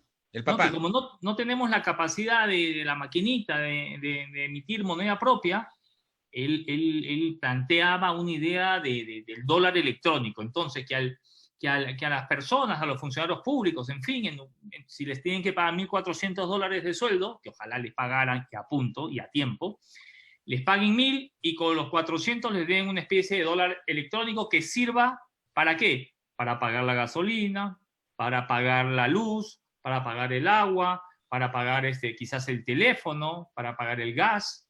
¿Cómo ve usted esa propuesta? Mira, Yo sé que la he esbozado de forma muy superficial. el concepto es correcto. Es decir, es parecido a lo que yo menciono, pero yo no lo llamaría dinero electrónico porque eso genera nerviosismo en la ciudadanía. Yo no lo llamaría dólar electrónico, perdón, porque eso genera nerviosismo en la ciudadanía, el hecho de que probablemente estás caminando a una convertibilidad. No, es un medio de pago. Y es un medio de pago que te permite a ti decir, ok, yo les voy a pagar de su salario el 80% en efectivo y un 20% en dinero electrónico. Pero el dinero electrónico usted puede utilizar en la tienda, puede utilizar en la bomba de gasolina, puede utilizar en la compra de bienes y servicios de primera necesidad. Y adicionalmente a eso, el tendero podrá ir al final de la tarde y sacar del cajero automático dólares. Es decir, no estoy generando una moneda paralela, no estoy generando ningún nerviosismo, lo que estoy haciendo es parte te lo pago en dólares, en la moneda que normalmente conocemos, y parte te pago en lo que sería un medio de pago, pero que sería otra forma de pagarte simplemente. Siguen siendo dólares, pero simplemente es un medio de pago que te permite hacer transacciones. A propósito del COVID, garantizaría que no te contamines, porque mientras circulan billetes tienes riesgo de contaminación. Garantizaría que puedas hacer transacciones fácilmente con el tendero, porque el tendero no tiene un database, no tiene este elemento en donde tú entras tu tarjeta de débito para que te debiten. No, pero el tendero sí tiene un teléfono que no necesita ser digital, un teléfono móvil en donde tú ingresas y le dices, ok, 7,20, tome, 7,20 pagados, y no ha pasado nada, y esos 7,20 puede retirar al final del día. ¿Cómo se cargaría? Se cargaría como un pasivo al Estado, un pasivo que debería ser cubierto al fin del día con deuda que puede venir de los multilaterales, con deuda que puede venir de cualquier otro lado, que no serían los mercados de capitales, porque obviamente con ellos caíste en este proceso de negociación, y estoy de acuerdo con lo que tú decías hace un momento. Te van a decir, ok, negociamos, pero yo no te vuelvo a prestar. De acuerdo, pero los multilaterales no tienen esa posición, porque con ellos nunca hemos quedado mal. Tienes la deuda bilateral, tienes otros mecanismos, tienes posibilidad de colateralizar parte de tus activos, es decir, no venderlos, pero decir, a ver, CNT no sé cuánto vale y no puedo saber cuánto vale en los próximos 12 meses y la crisis tengo ahora. Ok, le voy a poner como colateral para sacar cierto dinero que me permita cubrir las necesidades básicas que tengo acá, y parte de los ingresos que me va generando el mismo CNT lo utilizo directamente para pagar esos recursos. Es un colateral, no es privatizar, no es monetizar activos, no es ninguna de esas herramientas. Es simplemente como cuando tú en la casa tienes el vehículo y dices, bueno, necesito $1,000 de urgencia para salir el mes y tengo mi vehículo, le hipoteco el vehículo o hipoteco la casa. Es esa especie de transacción, pero te generas liquidez de corto plazo. Con esa liquidez de corto plazo le pones como base para utilizar el dinero electrónico. Utilizas el dinero electrónico con estos dólares acá, es decir, no estás creando dinero ni de manera primaria. Ni no se está haciendo emisión no se está haciendo emisión. No hay emisión ni orgánica, ni inorgánica, ni nada por el estilo. Es que no puede haber emisión porque no hay moneda propia, pues. Exactamente. Entonces, lo que tienes es los dólares de acá y empiezas a pagar con dinero electrónico, porque el dinero electrónico ya puede funcionar a fin de mes y tú puedes poner una cuenta por pagar mientras colateralizas y todo, terminas con la cuenta por pagar ingresando los recursos en su momento al Banco Central. Entonces, a ver, lo que yo digo es, la crisis requiere de innovación, la crisis requiere de no seguir haciendo las mismas cosas. Decía Einstein, si haces las mismas cosas, los resultados serán los mismos. Bueno, veamos eso, y es cierto, si hacemos la misma receta o si seguimos actuando con la misma receta, de los últimos 18 meses, el país está en una recesión y va a profundizarse la recesión. Hay que ser ingeniosos en economía, pensar en cosas diferentes dentro de las herramientas que te permite la misma economía. Ojo, todo lo que yo he mencionado. Utilización de banca pública te permite la economía, el dinero electrónico te permite, administración de liquidez doméstica te permite, política contracíclica de la banca pública que le hablamos, política comercial, fomento y mantenimiento de empleos. Todo eso permite hacer la economía local. Perfecto. Correcto. Muy bien, economista. Gracias por el tiempo para abonar al debate público sobre la situación económica del país. Víctor Hugo, muchas gracias. Gracias a ustedes. Ha sido una entrevista en donde ha habido bastante tiempo para conversar. Sí. Claro que sí. Saludos a Eco Saavedra, por favor. Muchas gracias y ojalá podamos contribuir así al debate, ¿no? Al debate del país, porque caso contrario la cosa se complica. No queda más. Víctor Hugo, solo confírmame, por favor, si la imagen que tienes atrás tuyo, la Virgen de Quito, la Virgen de Legarda, o también conocida como la Virgen del Apocalipsis, ¿no? De la escuela quiteña de Bernardo de Legarda, ¿es esa efectivamente? Es la Virgen de Legarda, claro que sí, es la Virgen de Legarda. Soy profundamente devoto de la Virgen Gabrielino, de la Virgen Dolorosa, pero al fin del día la Virgen es la misma, digamos, con diferentes vestimentas, con diferentes momentos, pero la Virgen de la Dolorosa es igual que la del Quinche, es igual que la de Legarda, es igual que la Virgen de Fátima, que el 13 de mayo estaba en su celebración.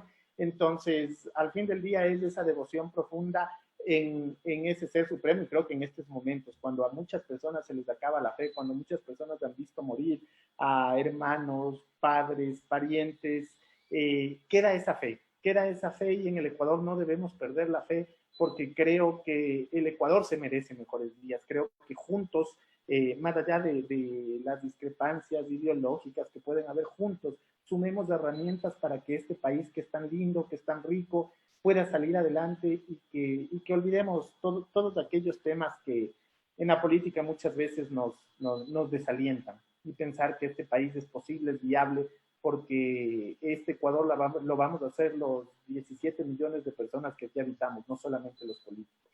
Perfecto. Muy bien, gracias Eco, un abrazo.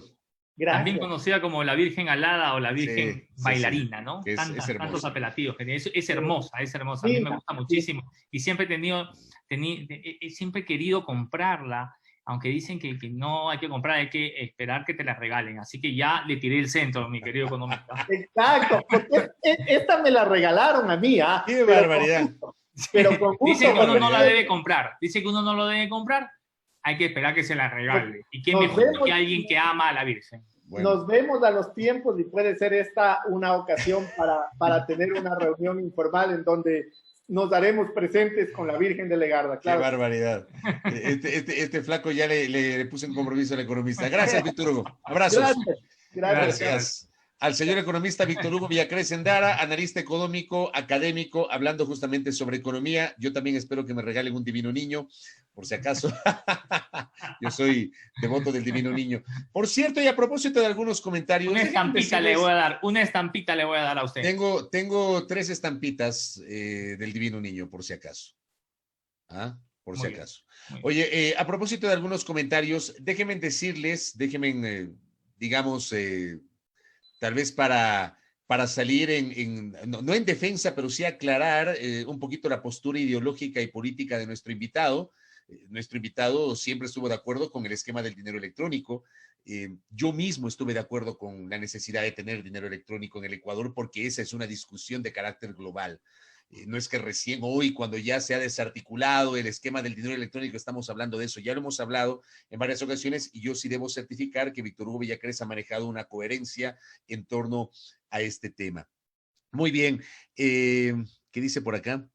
Mario Nostroza felicita justamente la explicación de nuestro invitado sobre cómo podemos llevar la economía del país. Bueno, déjame contarte, José Antonio, a los amables internautas, porque la sesión de la Asamblea sigue. 43 legisladores han intervenido hasta este momento. Mira tú, en la sesión de ayer, en la Ley de las Finanzas Públicas, que es una ley muchísimo más técnica, intervinieron 31 legisladores y hubo un punto de información adicional, pero 31 intervenciones, incluyendo el ponente, y allí se cerró el debate. Han intervenido 43 y según mis informantes, Restan todavía 16 intervenciones, o sea, 16 legisladores más están inscritos. Yo me imagino que el debate no se va a votar el día de hoy. Estoy convencido que hoy no se va a votar este proyecto de ley porque hay que reformular el informe, el texto final para votación. Así que justamente vamos a ver qué pasa entre hoy y mañana. Y tampoco creo que haya ya energía para votar el día de hoy la ley de las finanzas públicas, que en teoría va a tener los votos correspondientes. Una pregunta, Fabri. ¿En qué punto, lo habías explicado hace un momentito, pero en qué punto podría incorporarse el pedido del presidente de excluir todo lo que son las aportaciones? ¿Antes de la votación o después de la votación? No, eso es antes de la votación, claro. Es que tienen que votar. A ver, si se vota el proyecto como está en este momento, como salió de la Comisión de Desarrollo Económico, ese proyecto no tiene futuro. O sea, está claro que por eso el presidente de la República ha dicho, saquen nomás las contribuciones. O sea, está clarísimo eso. Entonces, lo que va a pasar es que se agota el debate, así funciona, se agota el debate, le dan la palabra al ponente, que es el asambleísta Esteban Albornoz. El asambleísta Esteban Albornoz deberá presentar un nuevo texto, un texto final para votación. Y ahí, en ese texto, es un hecho, van a eliminar la parte de contribuciones porque hay una mayoría de legisladores que plantea justamente la necesidad de eliminar las contribuciones como un paso previo para eventualmente decantarse por la votación a favor del proyecto de ley. O sea, así funciona. Te insisto, no va a ser el día de hoy. Eso no va a ser el día. Al final del día, el presidente o el equipo económico o el gobierno les hizo gastar saliva a los asambleístas de gana durante varios días hablando de las contribuciones. No, más bien. Porque hubo bastante debate respecto al tema, ¿no? Sí, pero fruto de eso es que el presidente cede, pues. No, el fruto de las conversaciones, de los... Oiga, ¿por qué? ¿Cuáles conversaciones? A ver, flaco. A ver, no, aquí está bien claro, aquí he escuchado a los líderes políticos y sociales, a emprendedores y empleados, ¿no? Tenemos una misma prioridad, salvar empleos, emprendimientos y empresas. Por eso le pido a los legisladores eliminar de la ley humanitaria todo lo relacionado a las contribuciones. Muy bien. Entonces, el señor presidente es sensible, entonces. Por supuesto. Sensible. Muy bien. Veamos qué pasa. ¿Qué anda por acá? Saludos a la doctora Silvia Estrella. El señor Rafael Galeano está reclamando un desayuno. Sí. Hay que complacerle. Le vamos a pagar el desayuno. Ya, vamos a pagarle. Que nos dé las coordenadas para mandarle un desayuno del Jürgen, le vamos a mandar. Sí, pero cuando abran. Le saludo también a la doctora Silvia Estrella, nervio motor de la colega y fraterna Radio Pichincha Universal. ¿Ah? Siempre tiene la gentileza de compartir nuestros espacios informativos, tanto en la mañana cuanto en las tardes. Gracias a Luis Gavilanes, saludos desde Guayaquil. Nos dice, abrazo a la perla del Pacífico, créanme, qué ganas que tengo que ir a Guayaquil. De verdad, tengo unas ganas de ir a ver a mi madre, de ir a ver a mis hermanos, de ir a ver a mis sobrinos, a mi gente. De verdad, estoy preocupado por el tema de Guayaquil, me preocupa mucho. No hay cómo ir en este momento, de verdad es complejo, pero sí, Guayaquil es una ciudad que quiero mucho. Doctora Liceda Armijos, dice también quiere el saludo, tenga su saludo y que también quiere su desayuno, dice. A ella también hay que premiarla porque es asidua oyente de este espacio de noticias. Bueno. Vamos a mandar así unos souvenirs a fin de año, ojalá. Bien. Podamos comercializar este humilde espacio, ¿no? Sí, por supuesto. Todo el marco está en negro, pero ya mismo. Ya mismo, hay que comercializar este espacio. Quiero mostrarte algo y mostrarles algo a los internautas, querido flaco. Por favor. Quiero que mires esto. ¿Sí se ve? Sí, claro. Ok. ¿Por qué les muestro esto? Hace varias semanas, el señor ministro de Economía y Finanzas volvió a hablar del tema de los subsidios. Ya no hablaron de focalización. Voy a irme un poco más atrás.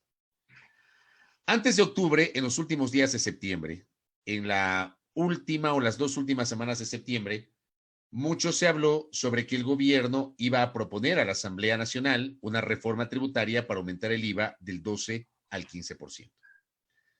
Los empresarios estaban convencidos, las cámaras estaban convencidas de que el gobierno le iba a proponer a la Asamblea el aumento del IVA del 12 al 15%. Llega el 1 de octubre y el 1 de octubre sorprende el señor presidente de la República con el decreto ejecutivo 883, con el que elimina los subsidios a las gasolinas extra y ecopaís y al diésel para uso automotriz. Se desatan todas las protestas, 13 días muy complejos, hasta que finalmente el presidente decide echarse para atrás, deroga el decreto ejecutivo y anuncia la apertura de un diálogo con los sectores sociales a efectos de crear el decreto ejecutivo para focalizar. Ya no se habló de eliminación, sino de focalización. Eso pasó en octubre. Noviembre, diciembre, enero, febrero, marzo, abril, mayo. 7 meses han pasado. Hoy estamos 14 de mayo. Hace exactamente 7 meses ocurrió la derogatoria del decreto ejecutivo 883 y el pomposo anuncio del inicio del diálogo para focalizar. El diálogo se efectuó la primera semana, diálogos aislados, finalmente no se concretó. En medio de esta crisis, hace aproximadamente 3 semanas, el señor ministro de Economía y Finanzas sale con una declaración diciendo al público de que este es el mejor momento para pensar en la eliminación de los subsidios porque los precios internacionales del petróleo se han desplomado, que el gobierno tiene listo todo el esquema, que tiene listo todo el plan, pero todavía no abundó en detalles. La semana anterior, unos ajustes, dijo, que faltaban unos ajustes. Exacto, unos ajustes, ¿ya?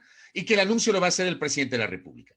La semana anterior, el señor ministro de Energía y Recursos Naturales No Renovables, René Ortiz, le dijo al colega Milton Pérez de Teleamazonas que ya estaba listo todo el esquema. Está listo, pero que no tienen fecha para la presentación y que va a depender del presidente de la República que haga el anuncio.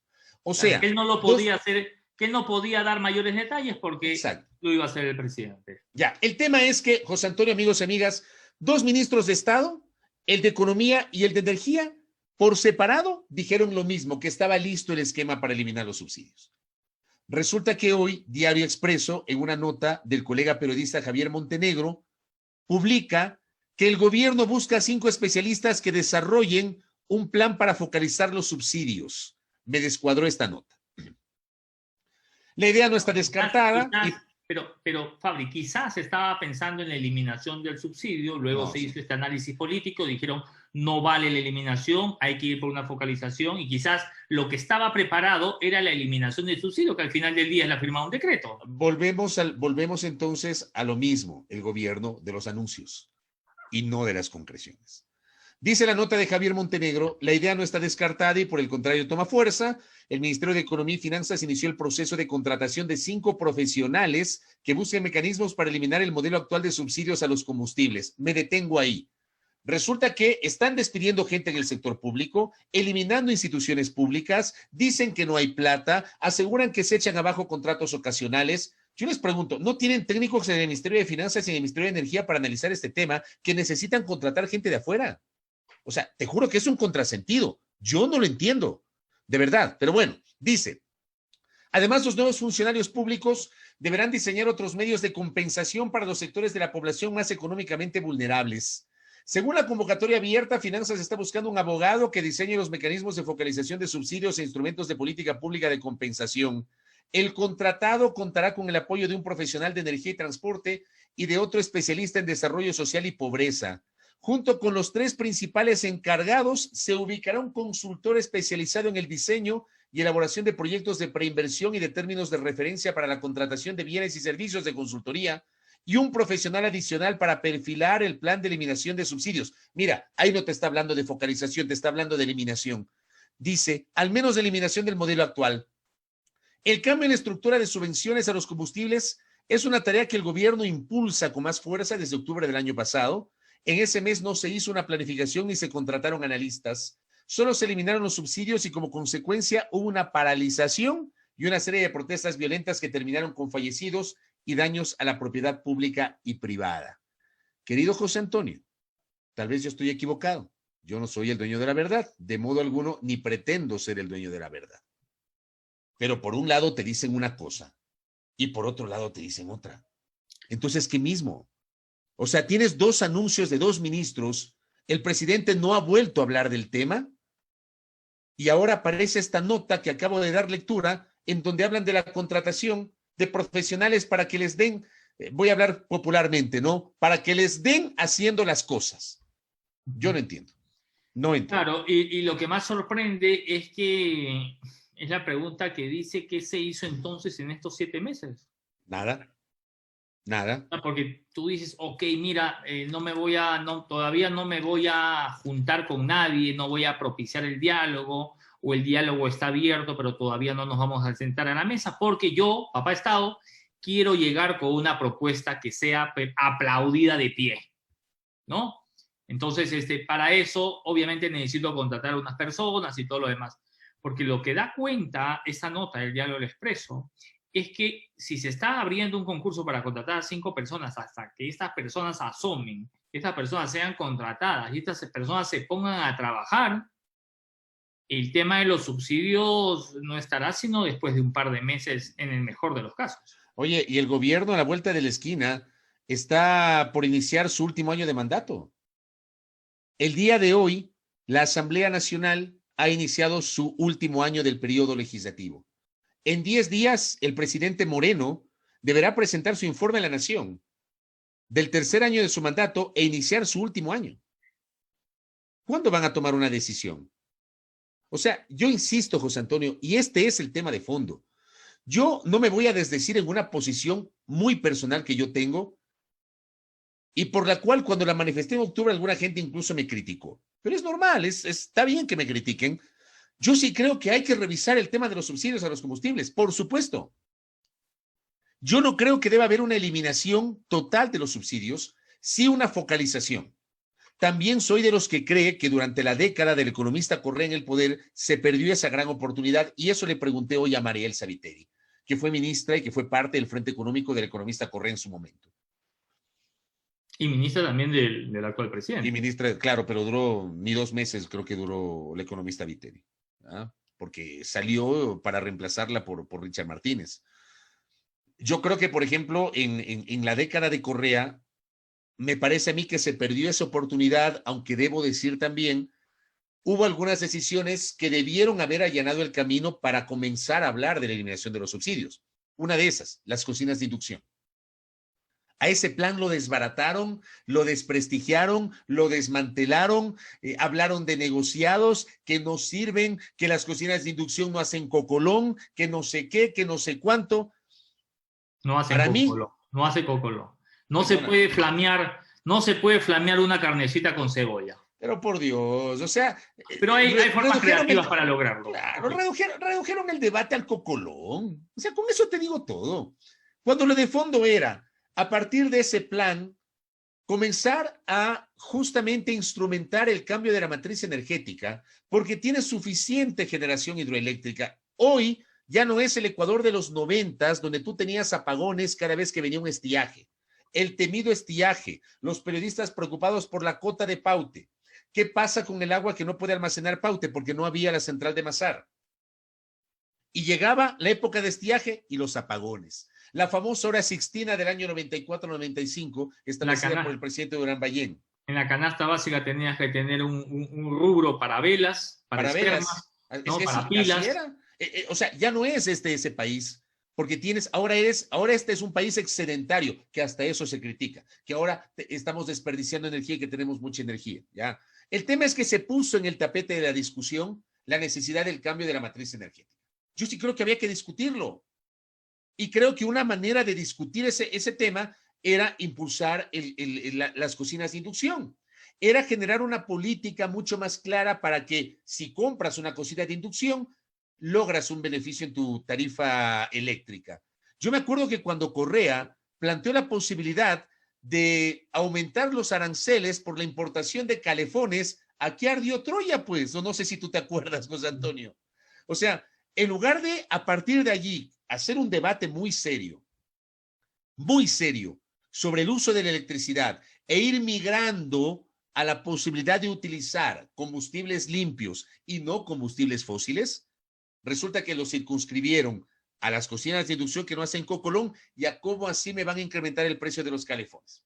Entonces, oye, en este país que yo digo a rato se vuelve ingobernable por este tipo de pequeñeces, porque hay que ampliar un poquito la visión sobre las cosas.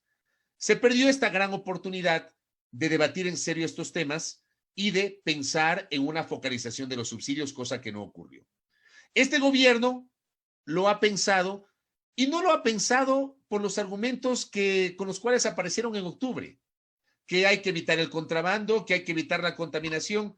Eliminaron los subsidios por un tema de recaudación de tributos. Necesitaban plata y no había plata en la caja fiscal.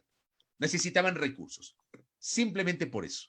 Lo otro eran argumentos que se incorporaron allí, porque esa decisión no fue parte de un diálogo previo, no hubo debate, no hubo reflexión, no hubo aportes de la ciudadanía. Hoy, 7 meses después de los hechos de octubre, está claro que no hay debate, no hay reflexión, no hay diálogo y no se han receptado los aportes de la ciudadanía. Entonces, hoy tienes un anuncio, anuncios aislados de 2 ministros de Estado. Hoy doy lectura a la nota de Expreso del colega Javier Montenegro que dice que recién están contratando gente de afuera para que les den haciendo las cosas.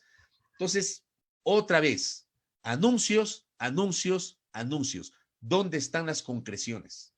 Pero tú crees que esta solicitud del presidente les va a mover el piso un poco a los asambleístas para, digamos, concentrarse en todo lo que comprende la ley, menos, obviamente, lo de las aportaciones? ¿O el proyecto de ley tiene desde su inicio, o no cuenta con los votos, obviamente, para la aprobación? O sea, yo creo que ahora... Aún quitándole esto, ¿no? No, pero yo creo que ahora hay una luz. Hay una luz. Hay una luz ahí. Al final del túnel. Hay una luz. Que no sé en este momento si bastará con la eliminación de las contribuciones, porque hay legisladores, me parece que hace minutos, déjame chequear, me pasaron un tuit de la colega periodista Andrea Samaniego de Teleamazonas, que me pareció interesante. Aquí lo tengo, mira tú. La colega Andrea Samaniego dice que el Partido Social Cristiano, quiere que lo comparte, espéreme un ratito. Usted sabe que esto es un proceso, es un trámite. A ver, ¿dónde está? Aquí está. Se ha vuelto tendencia la palabra cocolón, te cuento, al menos en nuestro chat, ¿no? Toda la gente al unísono dice que su cocina de inducción sí prepara cocolón. Pero claro, pues, esto publicó la colega Andrea Samaniego en su cuenta Twitter. El Partido Social Cristiano pidió que se elimine de la ley de apoyo humanitario de las contribuciones, que se van a eliminar, y los temas laborales, contrato emergente con acuerdos de reducción laboral. Dicen que si no se elimina, igual votarán en contra. ¿Te das cuenta? Lo advertí al inicio de este espacio. Un elemento más. A lo mejor tenemos el día de mañana un boletín de alcance. ¿Será? No sé. O sea, digamos, no creo que eso vaya a suceder. O sea, le haría mucho mal a la imagen gubernamental. Es decir, uno nunca sabe, ¿ya? Bueno, en la recta final de este espacio, voy a compartirles la humilde agenda. ¿Quiere ver la agenda de mañana? A ver, espéreme un ratito, flaco, espéreme un ratito. A ver, es que esta está muy chiquita, espéreme un ratito. Esta está mejor. Voy a compartir la agenda que tendremos mañana en la primera hora a través de la señal de Majestad Radio. No se olviden, me honran con su sintonía, queridos amigos y amigas. Y ayer te fuiste, se te congeló, perdiste el internet. No, fue anteayer. ¿Ayer? No, anteayer. Anteayer, okay. Anteayer fue.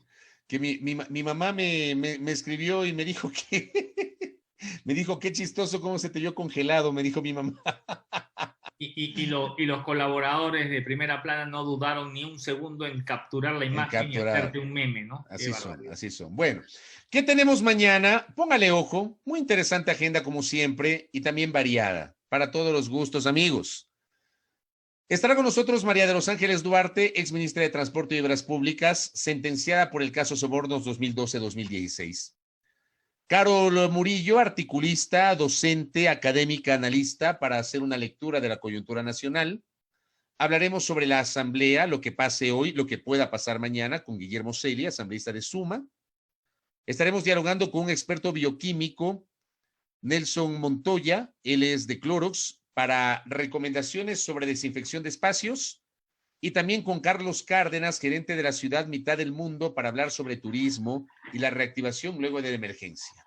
¿Qué le parece la agenda, querido flaco? Está buena. Espero que les guste. Política. Para cerrar, ¿no? Para cerrar a los internautas y también a la gente que nos escucha a través de la señal de radio durante cada jornada informativa, durante cada jornada periodística. De verdad que ya le están poniendo aplausos a la invitada Carol Murillo. Tienes pinchado usted, ¿eh? No hay nada que hacer. No. Acá Don Olmedo dice, voy a ver el cocolón para la merienda. Yo le he solicitado públicamente a uno de nuestros amigos que comparta la receta. Algunos dicen que es la olla, algunos dicen que es, obviamente, No, yo cada creo que es uno la tiene olla. todo tiene sus, Yo creo que es la olla. Yo creo que sus es la olla. facilidades. Muy bien. A ver, se nos quedaron algunas cosas en el tintero. Alerto, mañana en este espacio, Pavel Muñoz. En la mañana tendremos a Guillermo Celien a primera hora. En la tarde estará aquí en Suma al Día por la fanpage de Primera Plana, Pavel Muñoz. O sea, tendremos dos visiones igualmente, tanto en la mañana cuanto en la tarde, sobre lo que va a pasar en la Asamblea Nacional, lo que está ocurriendo hoy, lo que va a pasar seguramente mañana en la función legislativa. Para mañana también me reservaré José Antonio Contubeni con la venia de los internautas. Yo quería hoy también hablar, ya no nos quedó tiempo, sobre este 14 de mayo, que insisto, es el primer año de los alcaldes, prefectos, concejales y miembros de juntas parroquiales, lo vamos a hablar mañana, y también el inicio del último año del actual periodo legislativo, un periodo legislativo que para muchos refleja el caos. Hay gente que califica esta como la peor asamblea de la historia. Yo discrepo con esa visión. Yo creo que cada periodo ha tenido sus particularidades y créanme, a mí el periodismo, como lo decía en la mañana en la radio, me ha dado la oportunidad de ser testigo de las ejecutorias de la función legislativa desde 1995 y yo les puedo asegurar que esta asamblea, con todos sus errores, no es la peor de la historia. Hay también otros casos, pero tremendos, que ya los comentaremos mañana. Así Mauricio, que es un poquito para la jornada de este viernes, ¿no? ¿te parece si nos tomamos unos 3 minutitos simplemente para compartir con nuestros amigos nuestra página Twitter sobre algunas noticias que el día de hoy han sido parte de nuestro informe periodístico desde la mañana? ¿No? Aquí hay 3 investigaciones en el Hospital Docente de Ambato por denuncias de corrupción en kits de alimentos. ¿Se está viendo bien? ¿Sí? ¿Se está viendo bien? Sí, ¿cómo no? ¿Sí? Sí. 6 dirigentes de la Federación Ecuatoriana de Fútbol rendirán cuentas ante la Conmebol tras polémica por resolución del directorio. Esto obviamente por lo que lo sacaron el presidente, ¿no? El COE Nacional analiza el protocolo de bioseguridad para alojamientos y apertura de restaurantes. Me gusta ese arte, ¿ah? Me gusta el trabajo gráfico ahí. Está bonito ese arte. Bonito ese arte, sí. Bueno, tenemos la publicación de uno de los tweets del presidente de la República. Tenemos rutas de la reactivación listas para el 18 de mayo, esto en Guayaquil. Tenemos hospital temporal en Quito, abre sus puertas el 15 de mayo. Esto es en el Centro Bicentenario, ¿no? Acá en el ex aeropuerto. Así es, ¿no? Con 120, que va a contar con 120 médicos. Aquí tienes tú un salvaje ataque a policías en Morona, Santiago. Bien puesto el titular, salvaje, bien. Aquí tienes tú, Estados Unidos donó equipos de protección personal al hospital del Guasmo Sur. Como ven, tenemos permanentemente muchísima información que compartir con ustedes, así que les invitamos a que sean amigos, sigan las diferentes redes que tenemos, en Twitter y en Facebook básicamente. Por ahora estamos con nuestra página web en construcción, ya la tenemos casi lista. Sí. Ese es nuestro sueño, ¿no? Sí, totalmente, ¿no? Sí, ya está, pero pronto. Primero queremos posicionar, obviamente, nuestra fanpage de Facebook, nuestra cuenta Twitter, este espacio, Suma al Día, que gracias, felizmente, ha logrado una buena aceptación por parte de nuestros internautas. Y un crecimiento bastante importante, sin haberle metido un solo dólar a la pauta, digamos, de Facebook o de Twitter, ¿no? Termina siendo así, ¿eh? Entre esos, el querido Adrián Ibarra, que siempre nos sintoniza. Ayer Adrián nos felicitó, y voy a ser infidente en esto, me escribió a felicitarnos por el nuevo producto que generamos, el resumen, que lo está haciendo Silrat, lo comenzó a hacer desde ayer. En 2 minutos, 5 noticias. Si se perdió las noticias del día, un resumen breve, ejecutivo, con las 5 noticias más importantes de la jornada a cargo de Silrat Traslaviña, que también está formando parte de Primera Plana, ¿no? Y que intentamos sacarlo a las 7:30 de la noche, pero todavía siempre hay temitas que no dependen de nosotros, como por ejemplo el Internet, ¿no? Ayer se demoró muchísimo en subir la nota de Silrat, pero al final del día lo logramos. El resumen de hoy ya está casi listo, así que en los próximos minutos seguramente será compartido para que ustedes tengan el honor, digamos, la cortesía de compartirlo y de ponerle un me gusta al señor. Le envío un saludo también al arquitecto Francisco Palacios. Gracias por esas generosas palabras, arquitecto. Fergie Bustamante, que sube la temperatura con el ritmo rompecintura, también está en sintonía de este espacio. Abrazos, ella también me sigue todas las mañanas. Abrazos a la querida Fergie, abrazos a todos. Flaco querido, disfruta del resto de la noche de este jueves. Jueves, no te arrepientas. Cerrando esta jornada, 58 de cuarentena. 58, a puertas de cumplir 2 meses de cuarentena, más allá de que ya se perdió definitivamente. Aportas también de que ese espacio, ¿cuánto tiene de tiempo? Este espacio lo comenzamos en abril, no me acuerdo la fecha exacta. Ya vamos a buscar para también ver nuestra fecha de aniversario, ¿no? Claro, pero soplar una velita, aunque sea. Ajá. Por acá don David Pérez habla de la entrevista con el doctor Tandazo, que superamos la cantidad de visualizaciones. Así es esto, ¿no?